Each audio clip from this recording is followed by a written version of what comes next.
পাক বলছেন এই জাতের মুসলমান তোমার ভিতরে জন্মের নিয়ে পরিচয় দিয়া এখানে সন্দেহ আছে, কারণ তোমার পরিচয় জন্মের ভিতরে ঠিক নাই। কে বলছেন? বলেন কে বলছেন?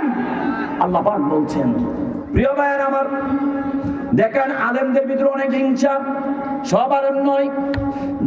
যখন সাবেক খালেদা জিয়া যখন মারা গেলেন, ডক্টর মিজানুর রহমান আজহারি সে বসে থাকে না এই জানাজার মঠে, যে খালেদা জিয়ার কাফনের ওই খাটিয়ার মধ্যে ওই যে কাফনের যে হাড় আছে এটার মধ্যে ধরে তিনি নিয়েছেন। আলহামদুলিল্লাহ বলেন। আহমদুল্লাহ সাহেব গিয়েছেন, এবার দেখা গিয়েছে এমন ভাবে আব্দুল মালেক সাহেব কত সুন্দর করে জানাজার নামাজ পড়াইছেন কাবা শরীফে। আরে আমাদের বাইকটি, আমাদের যে ঢাকার যেই জাতীয় মসজিদ, ঢাকার কেন্দ্রীয় মসজিদ, সেই মসজিদের ইমাম সাহেব আব্দুল মালেক সাহেব। প্রিয় ভাইয়ের আমার, একজন আরেকজন আলেম যদি গীবত করে বুঝতে হবে এটা কোন আলেম না, এটা আলেম যাদের কলঙ্ক। কথা বলেন না কেন? ভ্রাতৃত্ব বন্ধন সৃষ্টি করতে হবে, ভাই ভাইকে অগ্রাধিকার দিতে হবে, ভালোবাসার চাদরে আপনাকে আগে নিতে হবে, ভালোবাসার চাদরে আপনাকে মুড়াই নিতে হবে, জড়াই নিতে হবে, ঠিক কিনা? আজকে মুরব্বী আমার পাশে বসে আছেন, আমার পাশে আলেম আছেন, এই যে আসেন, উনাদের ব্যাপারে এক দুইটা কথা বলতে হয়।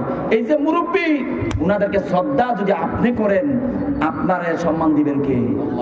একটা আলেম যদি ছোট্ট হয়, একদম অবুঝ, একদম ছোট্ট আলোক, যে তলাবুল ইলম, যে সে আলেম হয় নাই কিন্তু কোরআনের সবক নিয়েছে, আলিফ বা তা সা পড়ে, সূরা কিরাত পড়ে, তাকেও যদি মর্যাদা দেন, খুশি হবেন কে? বলেন বলেন কে? আল্লাহ পাক খুশি হবেন।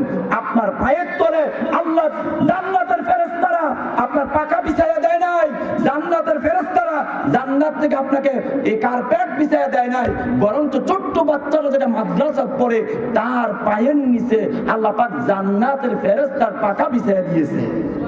শুধু তাই নয়, ওই ছোট্ট বাচ্চাটার জন্য আল্লাহ পাক জান্নাতের বিছানা মানে কার্পেট বিছায়া তাকে আগায়া নিচ্ছেন। আপনি হিংসা করেন কেন? আপনার হিংসার আগুন কেন জ্বলে উঠলো? হাদিসের মধ্যে আছে বয়োধিষ্ঠ যারা আছে তাদের দোয়া আল্লাহ কবুল করেন। যেমন একজন মুরব্বী, বয়সের দিক দিয়েও তিনি পণ্ডিত আগায় গেছেন, বেশি বয়স্ক, পার্থক্য জীবন, আবার ওই দিকে তো জ্ঞান দিয়েও আগায় গেছেন, যোগ্যতা দিয়েও আগায় গেছেন, তার সাথে গেলে তো আমি বিনয় হওয়া দরকার। কথা বলেন না কেন?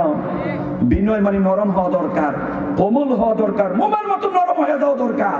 যদি হইতে পারেন, আল্লাহ আপনার মর্যাদা আল্লাহ বাড়াইয়া দিবেন। আল্লাহর কোরআন ধরে